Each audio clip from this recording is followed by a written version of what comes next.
मैं कपिल कुमार आपका इन्फोटेक गुरुदेव में स्वागत करता हूं। आज हम क्लास 10 IT 402 सब्जेक्ट को स्टडी कर रहे हैं और इसमें हमारा जो सेशन है वो है टाइप्स ऑफ कम्युनिकेशन। ठीक है, कम्युनिकेशन को समझते हैं। कम्युनिकेशन क्या होता है?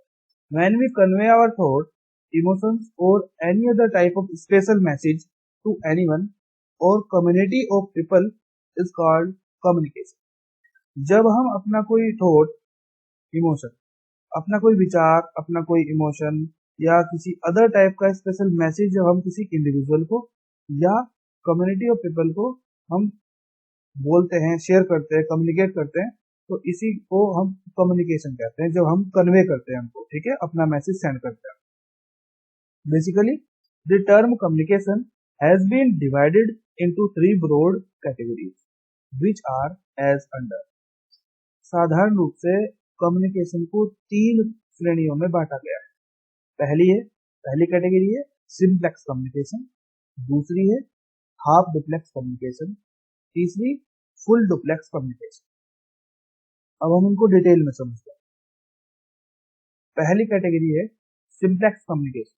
Simplex communication is the first category of communication because it activates only one line of communication at a time, such as radio, television, communication, etc. Simplex communication first category होती है communication की, क्योंकि ये केवल एक सिंगल लाइन को, communication line को active करता है एक बार, एक टाइम।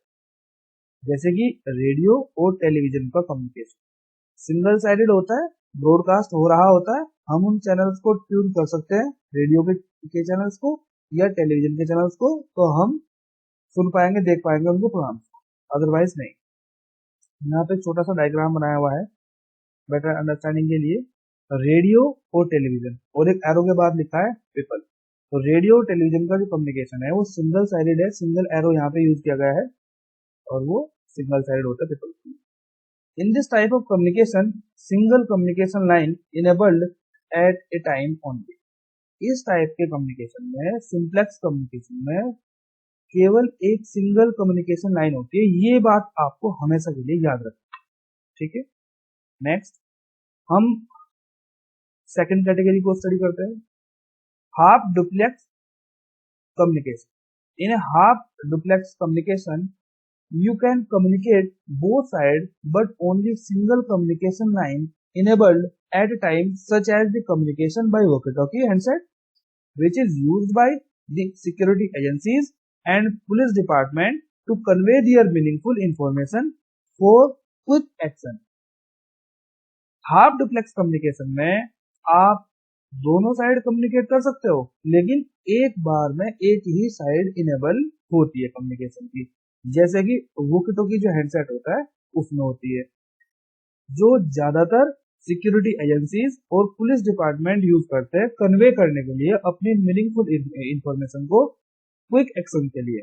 जब कहीं पे कुछ कोई स्पेशल टाइप की मीनिंगफुल इंफॉर्मेशन को डिपार्टमेंट में स्प्रेड करना होता है, तब वॉकी टॉकी का यूज करते हैं, ताकि कोई बीच में डिस्ट्रैक्शन ना हो और सिंगल साइडेड वो कम्युनिकेशन हो और कोई भी ऑफिसर अपनी पूरी बात स्प्रेड कर सके, एक बार बोल सके। यहाँ पे एक छोटा डायग्राम है, उसमें इधर लेफ्ट साइड में लिखा है वॉकी टॉकी और राइट साइड में लिखा है हैंडसेट ऑफिसर। तो वॉकी टॉकी को यूज करते हुए जब हम स्प्रेड करते हैं अपना मैसेज, तो वो उन्हीं के पास जाएगा जिनके पास वॉकी टॉकी हैंडसेट है, जिन ऑफिसर्स के पास, ठीक है। Third, full duplex communication. In a full duplex communication both lines are active at a time, such as mobile phone, etc. Full duplex communication में दोनों लाइन एक बार में ही एक्टिव होती हैं, जैसे कि हमारे मोबाइल फोन में होती है। स्पीकर वाली जो लाइन है वो भी चल रही होती है और जो माइक वाली लाइन होती है वो भी चल रही होती है। तो मोबाइल फोन से अगर हम किसी से बात कर रहे हैं, तो दोनों लाइन एट टाइम एक्टिव होती है, हम बोल सकते हैं, और जो हमारी बोलने वाली जो लाइन होती है और दूसरे बंदे की सुनने वाली, वो दोनों एट ए टाइम एक्टिव होती है। नेक्स्ट, सब categories of communication. Nowadays, the communication divided into 4 subcategories. कुछ सब कैटेगरीज होती है. First verbal form, second non verbal form, third written form, fourth visual form. अब हम इनको फॉर्म्स को डिटेल में स्टडी करते हैं. पहली हमारी फॉर्म है verbal form. When we communicate orally to anyone it is called verbal form of communication. जब हम किसी से ओरली मीन्स हम किसी से मौखिक रूप से बात कर रहे होते हैं तो उसको हम वर्बल कम्युनिकेशन की फॉर्म कहते हैं. In our society mostly people conveyed their thoughts verbally और ओरली. ज्यादातर हमारे समाज में लोग आपस में जो मैसेज कन्वे करते हैं, बातचीत करते हैं, मौखिक रूप से बातचीत करते हैं, जिसको हम वर्बली या ओरली बोलते हैं. ठीक है, वर्बल कम्युनिकेशन या ओरल कम्युनिकेशन हम बोलते हैं. So this is the most common communication form in today's age. ये मोस्ट कॉमन है, ज्यादातर लोग इस तरह अपना मैसेज कन्वे करते हैं. To understand in detail we should focus on the merits and demerits of verbal communication. इसको डिटेल में स्टडी करने के लिए हम इसके मेरिट्स और डीमेरिट्स पर फोकस करते हैं, हम इनको स्टडी करते हैं. Merits of verbal communication. तो फर्स्ट मेरिट होती है इसकी advantage means quick form of communication, second instant response, third straightforward way to express yourself, fourth least expensive. अब हम इनको डिटेल में स्टडी करते हैं. Quick form of communication. When we talk orally to anyone or group of people, we do not require any type of medium like telephone call or internet to make a connection. जब हम orally बात कर रहे होते हैं, मौखिक रूप से बात कर रहे होते हैं किसी इंडिविजुअल से या ग्रुप ऑफ पीपल के साथ, तो हमें किसी भी टाइप की कोई टेक्नोलॉजिकल डिवाइस लाइक टेलीफोन या इंटरनेट वगैरह कुछ नहीं चाहिए होता. हम मौखिक रूप से बिना किसी जो डिवाइस के, बिना किसी टेक्नोलॉजी की बात कर पाते हैं. तो ये क्विक फॉर्म है communication. Second instant response. The verbal और oral communication take place effectively. This speaker can use और जज the feedback of the audience और may even ask them for positive और नेगेटिव रेस्पॉन्स. जो स्पीकर है, जो verbal form होती है, जो ओरल फॉर्म होती है, इसको हम इफेक्टिवली हम डिलीवर कर सकते हैं. जो स्पीकर होता है वो फीडबैक को यूज कर सकता है और जज कर सकता है कि जो उसने बोला है, एज ए सेंडर जो उसने बोला है, उसकी ऑडियंस में उसका पॉजिटिव इम्पैक्ट गया है कि नेगेटिव गया है. तो अपनी ऑडियंस से वो पॉजिटिव वो फीडबैक जो ले सकता है और फिर उसका फीडबैक नेगेटिव या पॉजिटिव जो भी होगा, जो भी उसका रेस्पॉन्स होगा वो ले सकता है. तो इसमें जो रेस्पॉन्स आता है स्पीकर के पास वो इंस्टेंट रेस्पॉन्स आता है. मौखिक रूप से जब हम किसी से बात कर रहे होते हैं और हमारी बात किसी को पसंद नहीं आती तो वो तुरंत हमारा अपना फीडबैक देता है. तो इंस्टेंट रेस्पॉन्स इसमें होता है. Next straightforward way to express yourself.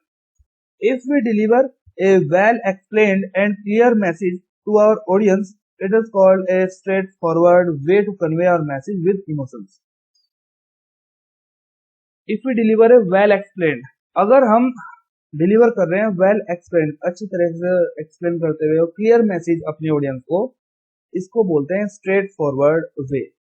Straight forward वे है, स्ट्रेट फॉरवर्ड ये तरीका है, मेथड है कन्वे करने का अपने मैसेजेस को विद इमोशंस, इमोशंस के साथ में. तो इसीलिए ये स्ट्रेट फॉरवर्ड वे है एक्सप्रेस करने का अपने आप को. Least expensive. Verbal communication is a least expensive way to express our thoughts to others. ये सबसे ज्यादा सस्ता, बहुत ही कम खर्चीला एक कम्युनिकेशन मीडियम है. वर्बल कम्युनिकेशन मौखिक रूप से जो हम किसी से बात कर रहे होते हैं, तो ये लीस्ट एक्सपेंसिव है, इसमें कुछ हमारा खर्च नहीं होता. तो वर्बल कम्युनिकेशन लीस्ट एक्सपेंसिव होता है, एक लीस्ट एक्सपेंसिव वे है, मेथड है अपने थॉट्स को एक्सप्रेस करने का, दूसरों के साथ शेयर करने का. अब हम इसके डीमेरिट्स को स्टडी करते हैं. Demerits of verbal communication. First, not possible to communicate at distant place. Second, verbal communication proximity oriented. Third, no permanent records. Fourth, emotional barriers. अब हम इनको डिटेल में स्टडी करते हैं। First, not possible to communicate distant places. Verbal communication के साथ हम किसी दूरस्थ स्थान पर बैठे या बहुत दूर बैठे इंसान के साथ कम्युनिकेशन नहीं कर पाते। ठीक है, ये इसकी डिमेरिट होती है। अब इसको स्टडी करते हैं। Imagine if a speaker speak his और her thoughts at distant place, the audience not be able to listen without using any technology. आप ये इमेजिनेट कर सकते हो, अगर कोई स्पीकर या आप किसी के थॉट को सुनना चाहते हो और आप बहुत डिस्टेंस प्लेस पर हो अपनी ऑडियंस से, तो बिना किसी टेक्नोलॉजी को यूज किए आप नहीं सुन पाओगे। ठीक है, या आपकी जो ऑडियंस है वो आपको नहीं सुन पाएगी। तो ये इसके अंदर एक डीमेरिट होती है कि इसमें पॉसिबिलिटी नहीं होती कि अगर आप डिस्टेंस प्लेस पे होते हो तो मौखिक रूप से जो आपसे बात कर रहा है तो उसकी आवाज हम तक नहीं पहुंच पाती बिना किसी टेक्नोलॉजी को यूज किए। Next, verbal communication proximity oriented. Verbal communication proximity oriented होता है। अभी प्रोक्सिमिटी क्या होती है, अब इसको समझते हैं। It means both parties, sender and receiver, must be present at the same time and same place to communicate verbally because it is mandatory. और मैंडेटरी को यहाँ पे हमने पैरेंथेसिस के अंदर लिखा है प्रोक्सिमिटी। इसका मतलब ये होता है कि जो दोनों पार्टी हैं, सेंडर और रिसीवर, जो दोनों पार्टी हैं, उनका एक ही जगह एक ही टाइम पर प्रेजेंट होना मैंडेटरी है। अगर वो एक ही जगह एक ही टाइम पर नहीं है तो वो आपस में मौखिक रूप से बात नहीं कर पाएंगे। तो इसीलिए इसको बोलते हैं कि वर्बल जो कम्युनिकेशन होता है वो प्रोक्सिमिटी ओरिएंटेड होता है। प्रोक्सिमिटी मीन्स उसमें मैंडेटरी होता है कि सेम टाइम हो और सेम प्लेस पर दोनों पार्टियां हो, सेंडर भी और रिसीवर भी। ठीक है, स्पीकर और उसकी जो ऑडियंस है जो उसको सुनने वाली है वो सेम टाइम पर हो और सेम प्लेस पर हो, तभी आपस में उनका कम्युनिकेशन हो सकता है, अदरवाइज नहीं। Next, no permanent records. We are already known that there is no permanent records for oral conversation. If we want to keep records, we have to use another form of communication like written form etc. इसकी एक demerit ये होती है verbal communication की कि इसका कोई permanent record हमारे पास नहीं होता। ठीक है, और कभी कभी इस डीमेरिट को यूज करते हुए कोई लोग हमसे झूठ भी बोल जाते हैं कि हमने तो आपको ऐसा नहीं कहा या हमने तो आपको इस तरह का कोई प्रॉमिस किया ही नहीं था। तो अब उसको समझते हैं। We are already known that there is no permanent record for oral conversation. आप ऑलरेडी जानते हो कि इसका कोई परमानेंट रिकॉर्ड नहीं होता है, मौखिक कन्वर्सेशन का कोई परमानेंट रिकॉर्ड नहीं होता है, ये आप ऑलरेडी जानते हैं। If you want to keep records, अगर हम इस पे रिकॉर्ड कीप करना चाहे, रिकॉर्ड रखना चाहे, we have to use another form of communication like written form. तो हमें दूसरी फॉर्म, जो कम्युनिकेशन की दूसरी फॉर्म है, दूसरी फॉर्म्स होती है जैसे कि रिटन कम्युनिकेशन, तो वो हमें यूज करना पड़ेगा। आपने देखा होगा कि अगर हम किसी से कुछ कोई बॉन्ड जो मतलब या कोई प्रॉमिस कर रहे हैं तो हम उससे रिटन फॉर्म में मांगते हैं कि आप इसको रिटन फॉर्म में लिख के दीजिए और अपने नीचे साइन कर दीजिए आप, तब हम उसको मानेंगे। क्यों? रिकॉर्ड कीपिंग के लिए, कि कहीं सामने वाला बंदा, सामने वाली जो पार्टी है, और वो बोल के फिर ये ना बोले कि हमने तो आपको कुछ ऐसा कहा ही नहीं है। तो रिकॉर्ड कीपिंग के लिए हमें जो रिटन फॉर्म है उसमें इसको करना पड़ेगा। तो ये इसकी एक डीमेरिट है, वर्बल कम्युनिकेशन की डीमेरिट होती है कि इसका कोई परमानेंट रिकॉर्ड नहीं होता। इसका रिकॉर्ड रखने के लिए हमें जो कम्युनिकेशन की दूसरी फॉर्म्स है जैसे कि रिटन फॉर्म, तो उनको अपनाना पड़ता है। तो इसकी डीमेरिट।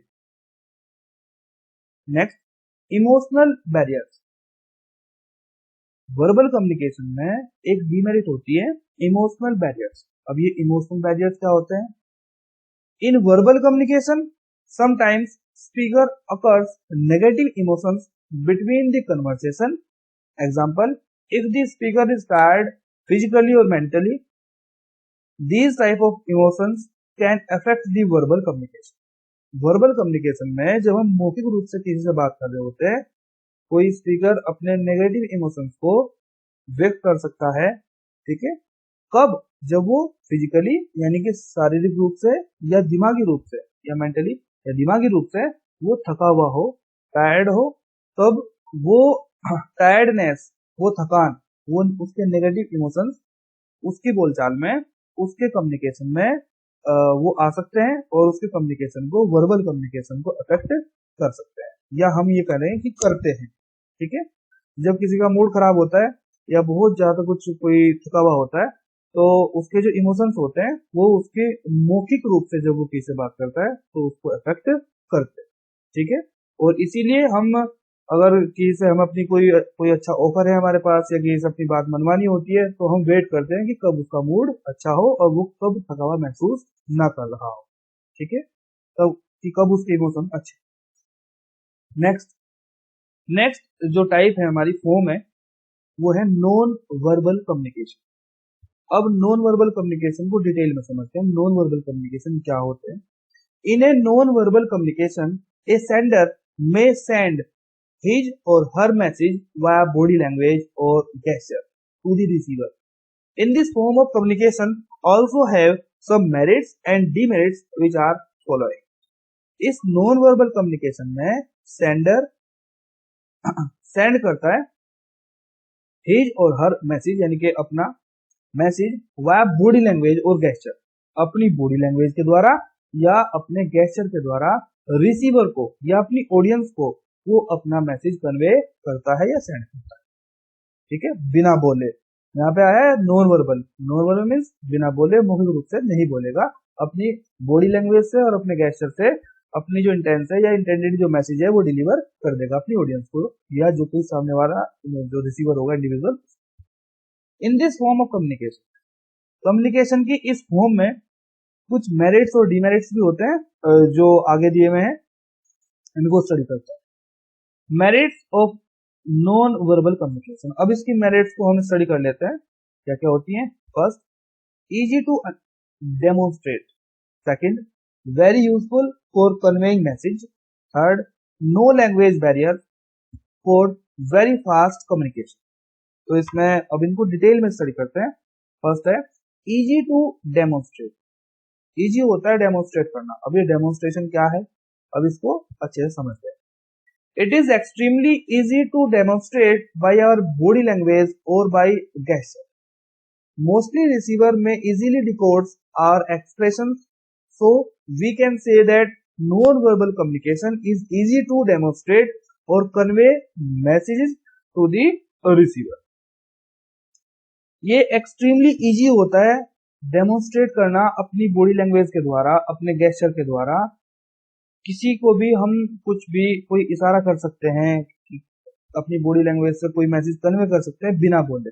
ठीक है, मोस्टली रिसीवर्स, ज्यादातर जो लोग होते हैं, जो ऑडियंस है हमारी या जो सामने वाला है, वो हमारे इशारे को समझ जाता है, डिकोड कर लेता है उसको। ठीक है, हमारे एक्सप्रेशंस को, फेस एक्सप्रेशंस होते हैं, हमारे बॉडी लैंग्वेज के कुछ एक्सप्रेशंस होते हैं, उनको जो है बॉडी लैंग्वेज वो होते हैं, गेस्चर होते हैं, तो उनको सामने वाला डिकोड कर लेता है। सो वी कैन से, अतः हम कह सकते हैं कि जो नॉन वर्बल कम्युनिकेशन है वो इजी टू डेमोन्स्ट्रेट है, उसको शो करना, प्रदर्शित करना, डेमोन्स्ट्रेशन करना उसका बहुत ज्यादा इजी है, और इजी है कन्वे करना अपना message to the receiver. Receiver को कन्वे करना बहुत ज्यादा आसान है, एक्सट्रीमली इजी है। ठीक है, next, very useful for conveying message. अब ये क्या है, इसको डिटेल में स्टडी करते हैं। The non verbal communication is very useful for noisy environment to convey our message to someone. Non verbal जो कम्युनिकेशन होता है उन जगहों पर जहां पर बहुत ज्यादा नॉइस हो, बहुत ज्यादा शोर हो रहा हो, तो वहां पर हम किसी को अपनी बॉडी लैंग्वेज से या अपने गेस्चर से अगर हम किसी को कुछ मैसेज कन्वे करते हैं, अपने अपने जो रिसीवर को हम कन्वे करते हैं, ऑडियंस को हम कन्वे करते हैं, तो वो उसके लिए बहुत ज्यादा यूजफुल होता है। ठीक है, non verbal communication very useful for noisy environment. Noisy environment में जहां पे हमारी मौखिक रूप से हम ना बोल पा रहे हो, हम बोल के अपनी बात ना रख पा रहे हो, सामने वाले को हम बोल रहे हो लेकिन वो सुन ना पा रहा हो ड्यू टू नॉइसी इन्वायरमेंट, तो उसमें हम अपना जो नॉन वर्बल जो हमारा ये मेथड है, फॉर्म है, इसको यूज करते हुए हम अपना इंटेंडेड जो मैसेज है वो कन्वे कर सकते हैं, डिलीवर कर सकते हैं अपनी टारगेट ऑडियंस में या रिसीवर को। Clear? Next, no language barrier. There is no language barrier in non verbal communication because we use our body language hand gesture, facial expression to convey our message to another ones. इसमें कोई भी language का barrier नहीं होता। Barrier means कोई रुकावट नहीं होती लैंग्वेज की, क्योंकि हम इसमें मौखिक रूप से नहीं बोल रहे होते, हम कोई इशारा करते हैं अपनी बॉडी लैंग्वेज से या मतलब अपने फेस एक्सप्रेशन से हम कोई इशारा कर रहे होते हैं, अपना मैसेज को कन्वे कर रहे होते हैं। तो इसमें लिखा है there is no language barrier, इसमें कोई लैंग्वेज की रुकावट नहीं होती नॉन वर्बल कम्युनिकेशन में, because we use our body language, हम यूज करते हैं इसमें body language, hand gestures, facial expressions अपने फेस के, to convey our message, convey करने के लिए यानी कि डिलीवर करने के लिए अपने इंटेंडेड मैसेज को जो हम डिलीवर करना चाहते हैं, ठीक है, टू अनदर वंस, या अपनी ऑडियंस को, जो टारगेट ऑडियंस है उसको हम कन्वे कर पाएंगे। तो इसमें कोई भी लैंग्वेज बैरियर नहीं होता, ठीक है। Very fast, it is a very fast medium to convey our intention to someone else because sender does not use any language, so that receiver can understand it quickly without translating any language vocab. It is a very fast medium. ये बहुत fast medium है। क्यों? क्योंकि हम अपना जो message है, हम अपनी जो इंटेंशन है वो कन्वे कर रहे हैं किसी इंडिविजुअल को बिना किसी लैंग्वेज को यूज किए। सेंडर इसमें कोई भी लैंग्वेज यूज नहीं कर रहा है, तो ये बहुत ज्यादा फास्टली जो हमारी ऑडियंस है या जो सामने वाला इंडिविजुअल है उसको बहुत ज्यादा फास्टली हम अपने इंटेंट को क्लियर कर सकते हैं और अपना मैसेज डिलीवर कर सकते हैं, ठीक है। तो without translating any language vocab, सामने वाला जो है इंडिविजुअल जिसको हम बोल रहे हैं या अपना मैसेज कन्वे कर रहे हैं, करना चाहते हैं, उसको कोई भी लैंग्वेज वोकैबुलरी, कोई शब्द ट्रांसलेट नहीं करना पड़ेगा, समझना नहीं पड़ेगा उसको तो इशारा किया और वो समझ गए, ठीक है। तो इसमें जो हम अपना इंटेंडेड मैसेज है वो बहुत ज्यादा फास्टली कन्वे कर पाते हैं। Demerits of non verbal communication, अब इसकी कुछ डीमेरिट्स भी होती है, उनको स्टडी कर लेते हैं। Not suitable for very lengthy messages, in case of lengthy messages both the parties should be expert in shining language.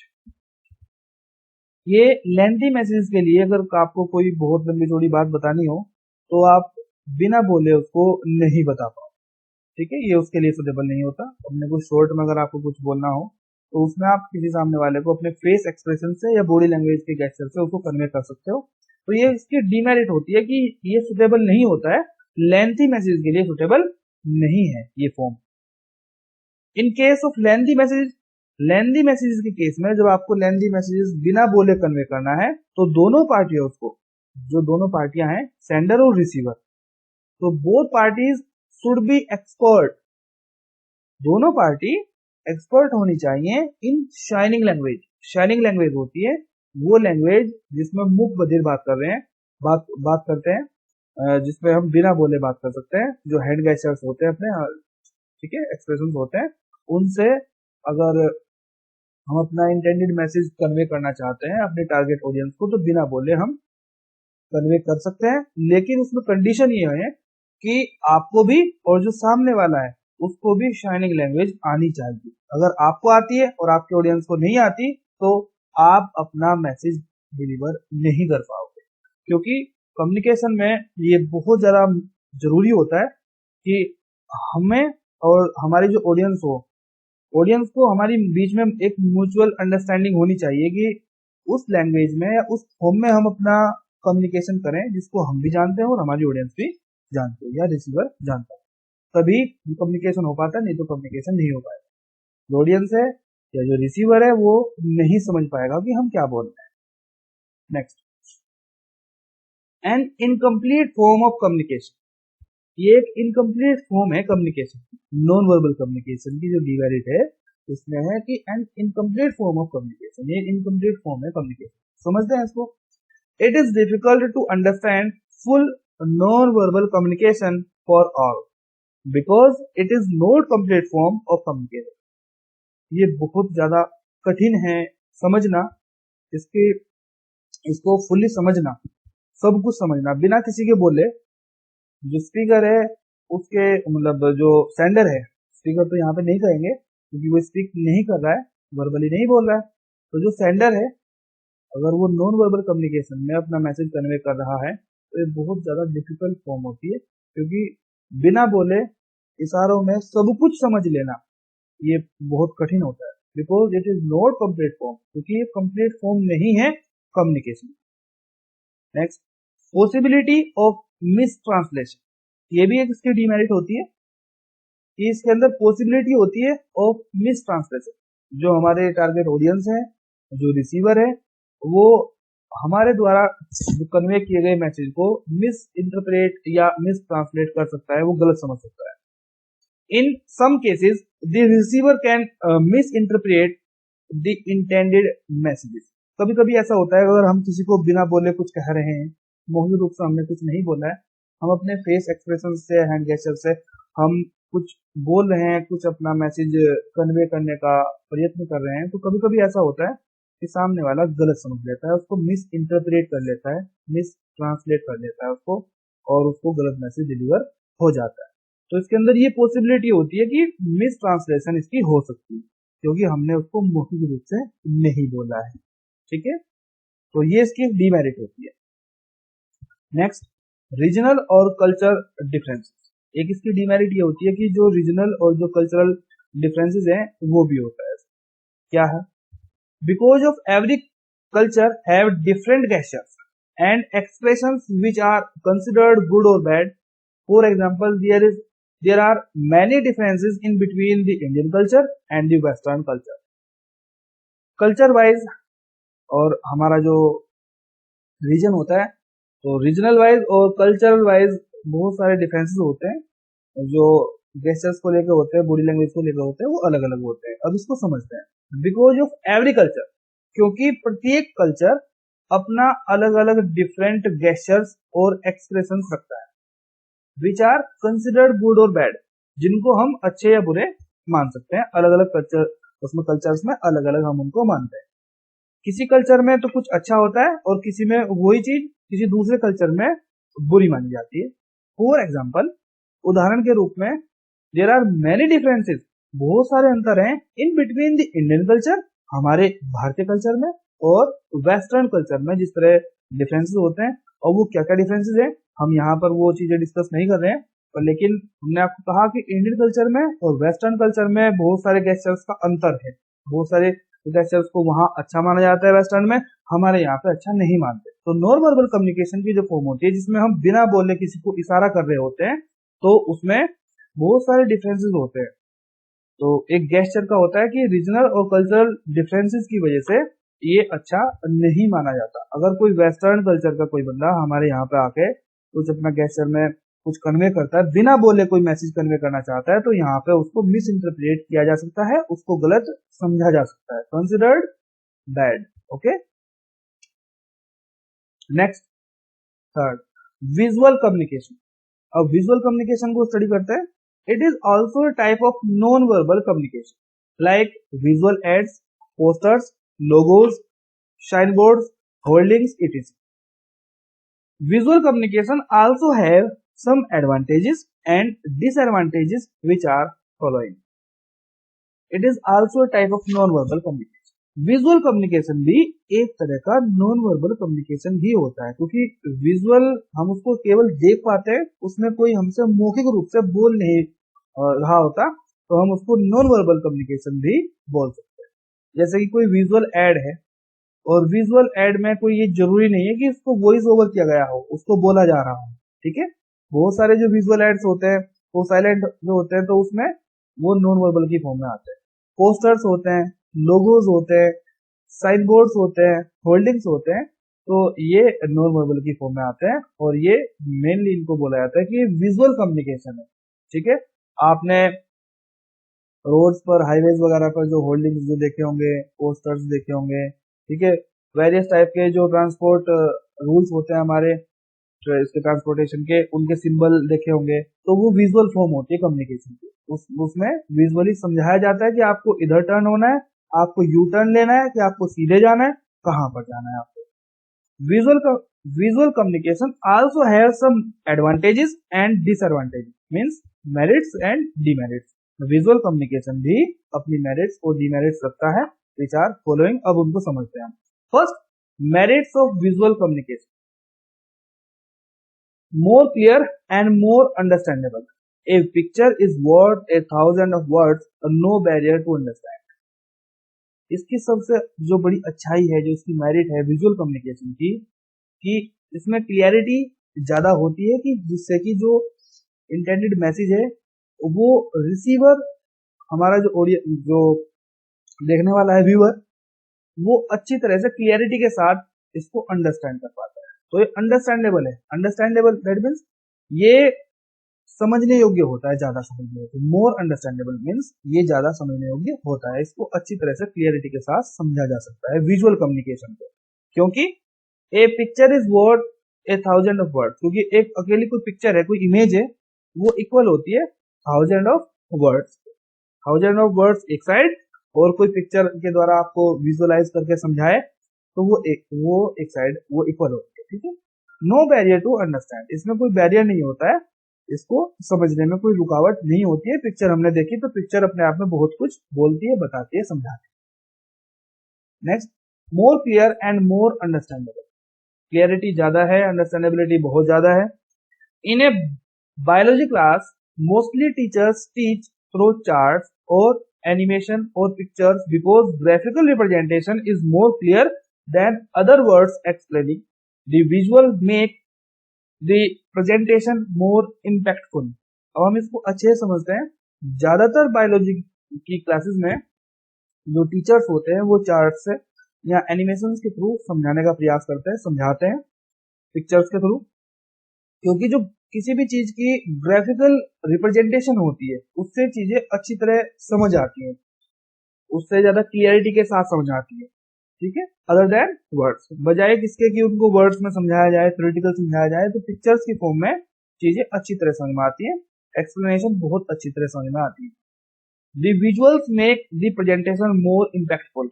जो विजुअल्स होते हैं, जो पिक्चर्स होती हैं, जो इमेजेस होती है, फोटोज होते हैं, वो किसी प्रेजेंटेशन को मोर इम्पैक्टफुल, ज्यादा प्रभावकारी बनाते हैं।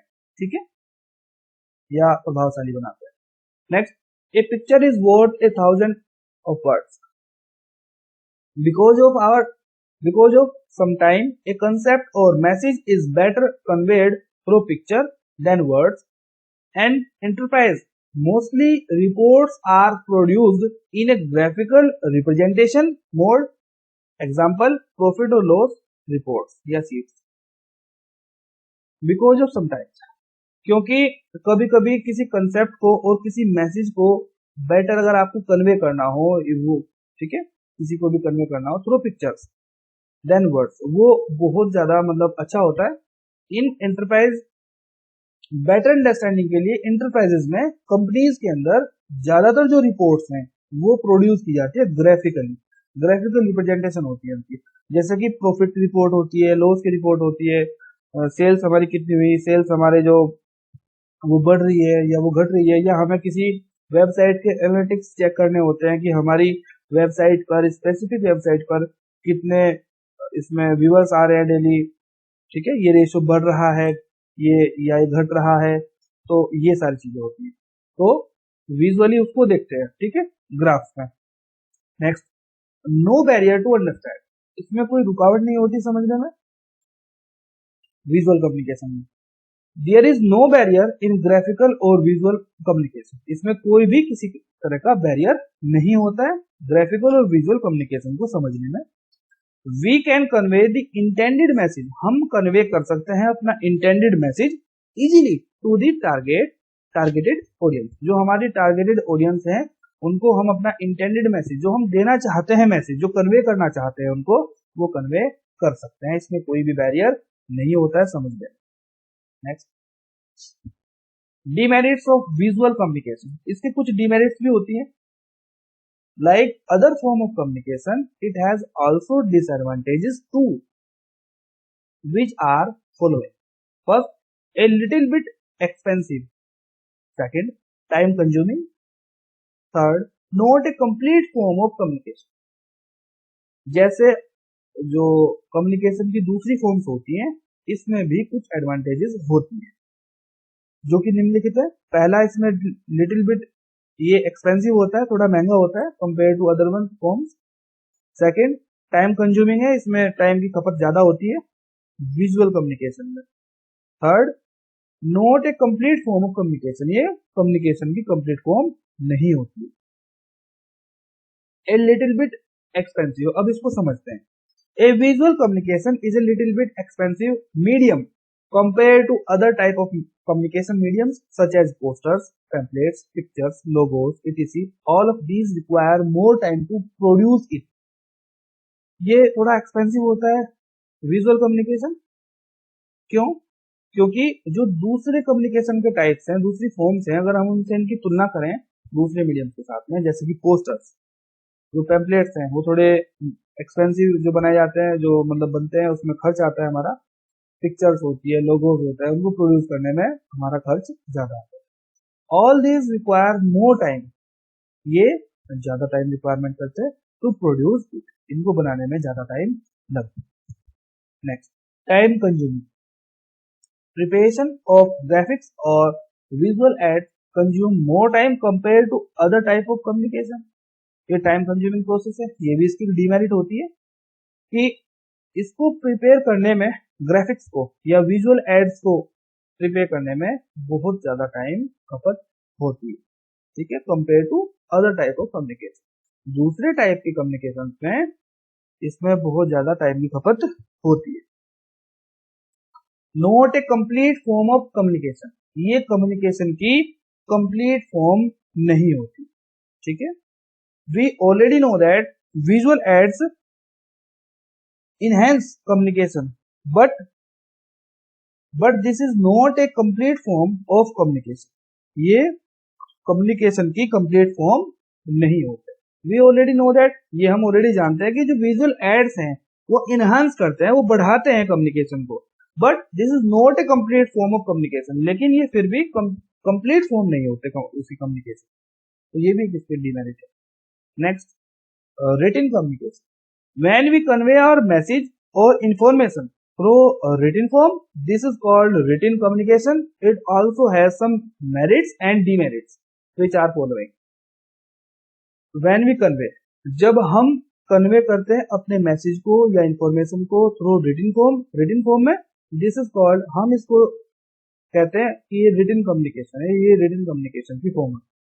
It also has some merits, ये भी कुछ मेरिट्स और डिमेरिट्स रखती है, which are following, जो निम्नलिखित है। पहला है परमानेंट स्टोरेज, ये मेरिट है इसकी।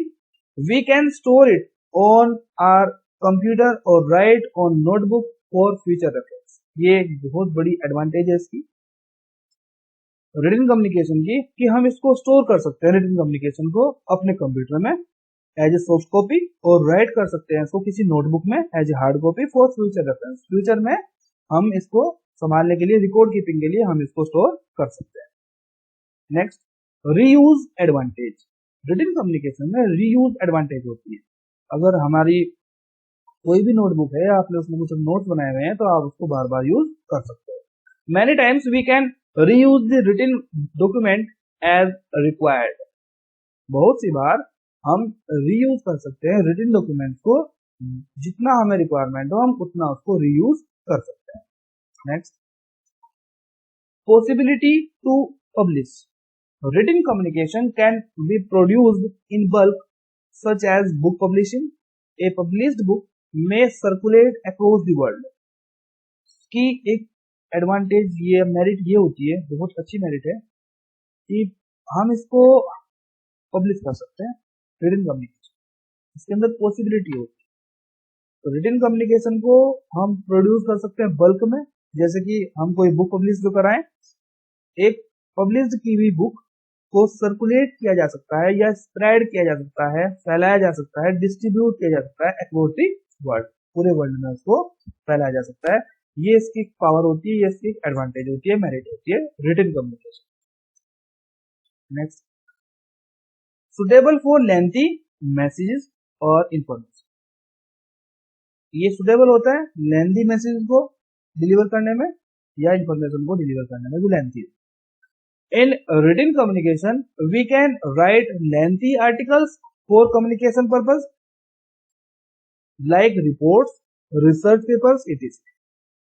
जो रिटन कम्युनिकेशन होता है, हम उसमें लेंथी मैसेज को या आर्टिकल्स को लिख सकते हैं। तो ये एक लेंथी आर्टिकल्स को लिखने का एक कम्युनिकेशन मीडियम है। ये इस पर्पज को पूरा करता है, जैसे कि हम अपनी लेंथी रिपोर्ट्स बनाते हैं, या जो रिसर्च पेपर्स होते हैं, रिसर्च जर्नल्स होते हैं, जो आर्टिकल्स होते हैं, उनमें लेंथी अपने जो मैसेज होते हैं, जो रिसर्च नोट्स होते हैं, उनको हम पब्लिश करा सकते हैं रिटन फॉर्म में। तो ये इसकी एडवांटेज है, मेरिट। अब हम इसके डीमेरिट्स को लेके हम बहुत सारी चीजें हैं उसको समझते हैं। Demerits of written communication: writing requires person many hours and also has other costs involved such as a pen, paper or electronic media like smartphones, laptop, network, etc. All these things carry some cost, so we can say it is a costly affair. Many hours, हमें इसमें काफी घंटे लग सकते हैं, ठीक है। And also has other कॉस्टेज, और इसमें कुछ अदर कॉस्टेज भी होती है, जो अदर कॉस्ट होती है, कुछ और भी खर्चे होते हैं, जैसे कि हाँ, हम हमारे पेन की कॉस्ट होती है, पेपर की कॉस्ट होती है। और अगर हम पेन और पेपर का यूज नहीं कर रहे हैं, तो हमें इलेक्ट्रॉनिक मीडिया जैसे कि स्मार्टफोन की रिक्वायरमेंट होगी। स्मार्टफोन में अगर कुछ हमें कुछ लिखना है, बनाना है, ठीक है। लैपटॉप की रिक्वायरमेंट होगी, और उसको स्प्रेड करने के लिए नेटवर्क की, इंटरनेट की रिक्वायरमेंट होगी। All these things carry some cost. ये सभी जो थिंग्स होती हैं, ये कुछ ना कुछ कॉस्ट इनकी होती है। वो कम या ज्यादा डिपेंड करती है कि आप किस तरह से इनको अवेलेबल करते हो अपने लिए। So we can say it is a costly affair. अतः हम कह सकते हैं कि कॉस्टली अफेयर है, ये इसकी डीमेरिट है। राइटिंग में जब हमें कुछ मेंटेन करते हैं हम, तो थोड़ा सा उसमें कॉस्ट आती है। Next, time consuming. Writing takes time. जब भी हम कुछ लिख रहे होते हैं, नोट्स तैयार कर रहे होते हैं, तो उसमें टाइम लगता है। तो writing takes time. It is not an instant form of communication. ये कम्युनिकेशन की इंस्टेंट फॉर्म नहीं है।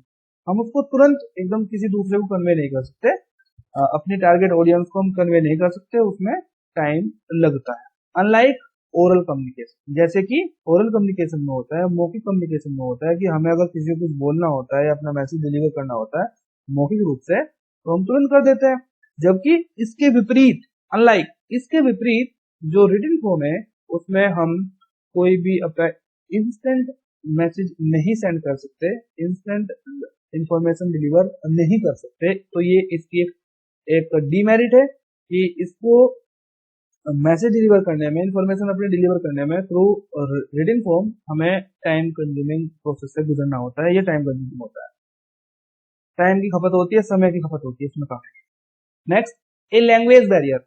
Written communication requires that the reader knows to language document. If reader is illiterate, then the intended message will not be delivered.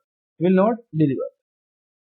Written communication requirement होती है कि जो reader है, जो उस रिटन फॉर्म को पढ़ने वाला है, रीडर मीन्स ऑडियंस। यहाँ पे जो रीडर है वो क्या है? Audience, receiver. तो उसको वो लैंग्वेज आनी चाहिए जिस लैंग्वेज में हमने डॉक्यूमेंट तैयार किया है। अगर रीडर इलिटरेट है, वो अनपढ़ है, वो फॉर्म को नहीं जानता है, वो उस लैंग्वेज को नहीं जानता है, बिल्कुल भी पढ़ा लिखा नहीं है, तो हमारा जो इंटेंडेड मैसेज है विल नॉट बी डिलीवर्ड, वो डिलीवर नहीं हो पाएगा अगर रीडर हमारी लैंग्वेज नहीं जानता है या वो इलिटरेट है, अनपढ़ है। तो हमारा जो इंटेंडेड मैसेज है, जो हम मैसेज डिलीवर करना चाहते थे, वो डिलीवर नहीं हो पाएगा। ये है, इसमें लैंग्वेज बैरियर होता है। तो ये इसकी डिमेरिट है। कोस्ट ऑन स्टोरी, अब इसको समझते हैं। Written documents requires a specific form of storage, it being stored on paper, then the paper cost involves with it. Written जो डॉक्यूमेंट्स होते हैं वो रिक्वायर, उसमें जो रिक्वायरमेंट होती है, एक स्पेसिफिक फॉर्म की रिक्वायरमेंट होती है स्टोरेज के लिए। उनको रिकॉर्ड कीपिंग के लिए एक स्टोरेज की रिक्वायरमेंट होती है। अगर आप उनको पेपर पर स्टोर कर रहे हो तो पेपर की रिक्वायरमेंट होगी।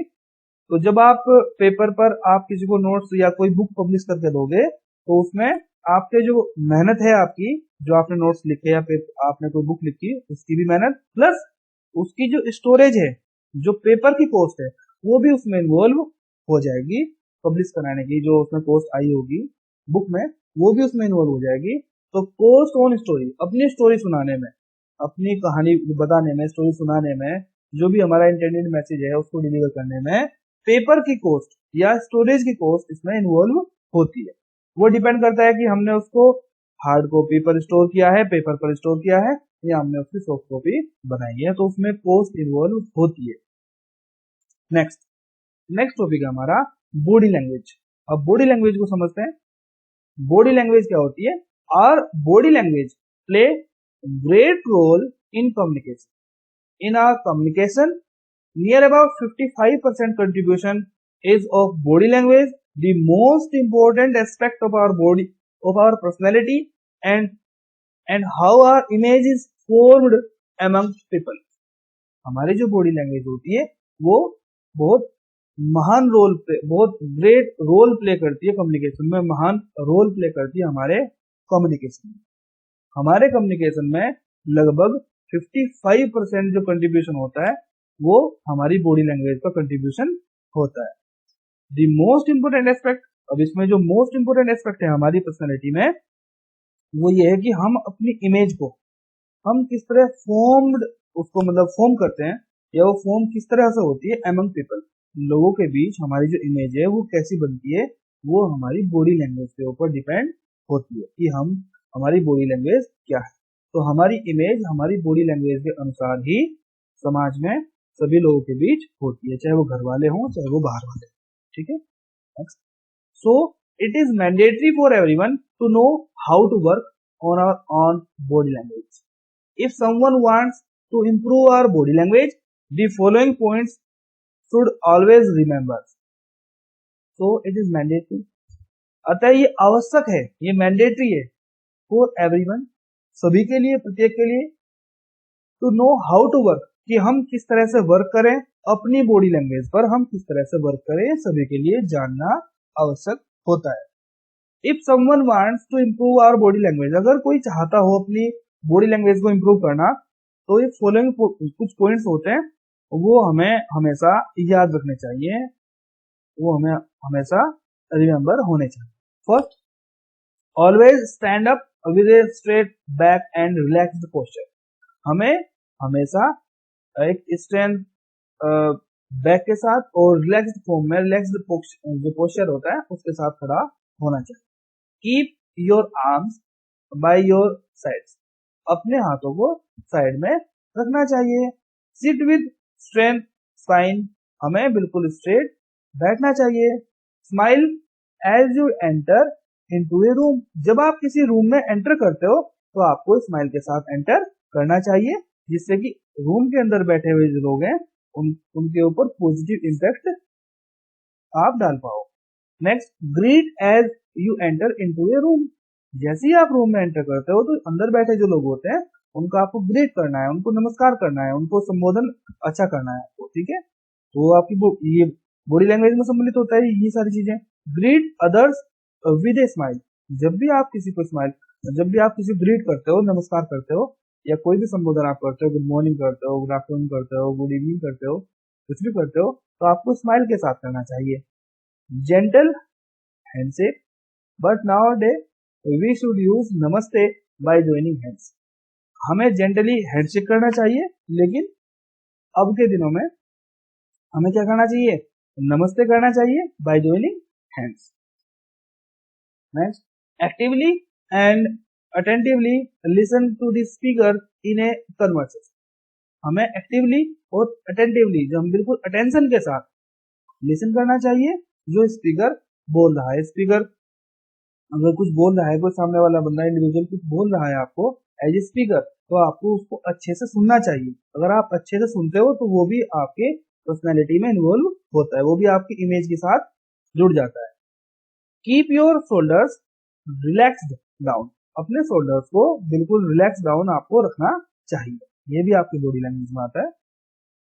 Put even weight on both feet, that is stand solid, हमें अपने दोनों पैरों पर इक्वली खड़ा होना चाहिए। ये यहाँ पे इसलिए लिखा गया है कि कुछ लोग बिल्कुल हॉर्स की तरह खड़े होते हैं, एक पैर पर खड़े होते हैं, थोड़े तिरछे खड़े होते हैं, तो वो हमारी बॉडी लैंग्वेज में वो काउंट होता है तो उससे इमेज अच्छी नहीं बनती है। Next, let's understand efficiently by seeing the following pictures. अब जब बात बॉडी लैंग्वेज की आ रही है तो हम इसको अच्छे से जो मतलब समझना चाहते हैं समझेंगे अब कि कुछ इसमें पिक्चर्स हैं आपके लिए, तो उनसे आपको सब कुछ समझ में आ जाएगा। यहाँ पे जो पहली पिक्चर है, 7 टिप्स इम्प्रूव योर पोस्चर। अपने पोस्चर को इम्प्रूव करने के लिए टिप्स हैं आपके लिए। स्टैंड अप, फर्स्ट टिप है stand up straight and tall. Second, keep your shoulders back. Third, pull your stomach in. Fourth, put your weight mostly on the balls of your feet. Next, 5, keep your head level. Next, let your arms hang down naturally at your sides. Next, keep your feet above shoulders width apart. Next में हम इस picture में देख सकते हैं कि किस तरह से हमें अपने पोस्चर में रहना चाहिए। ठीक है, नेक्स्ट, ये बैठने का पोस्चर है। अगर आप कंप्यूटर पर वर्क कर रहे हो तो हमें किस तरह से बैठना चाहिए। ये चलने का पोस्चर है कि हम किस तरह चलते हैं, फर्स्ट इमेज में किस तरह चल रहे हैं, सेकंड में कैसे और थर्ड में कैसे। ये भी चलने का पोस्चर है कि चलना किस तरह है, अपनी बैकबोन को किस तरह से हमें रखना है। ठीक है, ये बॉडी लैंग्वेज में हमारी सारी चीजें इंक्लूड होती है। ये बैठने का है। बेनिफिट्स ऑफ गुड पोस्चर, इसके बेनिफिट्स क्या होते हैं, इम्प्रूव्ड मेमोरी एंड लर्निंग। इससे हमारी मेमोरी और लर्निंग इंप्रूव होती है अगर हमारी बॉडी लैंग्वेज अच्छी है, पोस्चर और गेस्चर हमारे अच्छे हैं तो। मेक्स यू लुक पावरफुल, ये आपको लुकिंग वाइज पावरफुल दिखाता है, शो करता है। Reduced back and neck pain, ये रिड्यूस करता है, कम करता है बैक और neck pain. Neck pain means आपकी गर्दन का पेन, बैकबोन का पेन आपका, उसको रिड्यूस करता है। इंप्रूव करता है आपके मूड को, इंप्रूव करता है ब्रीथिंग को, इंक्रीज करता है इंक्रीज टेस्टोस्टेरोन, ये टेस्टोस्टेरोन जो हमारा हार्मोन होता है उसको इनहांस करता है, इंक्रीज करता है। Makes you taller and slimmer, ये आपको टॉलर उनके लंबे और स्लिमर शो करता है।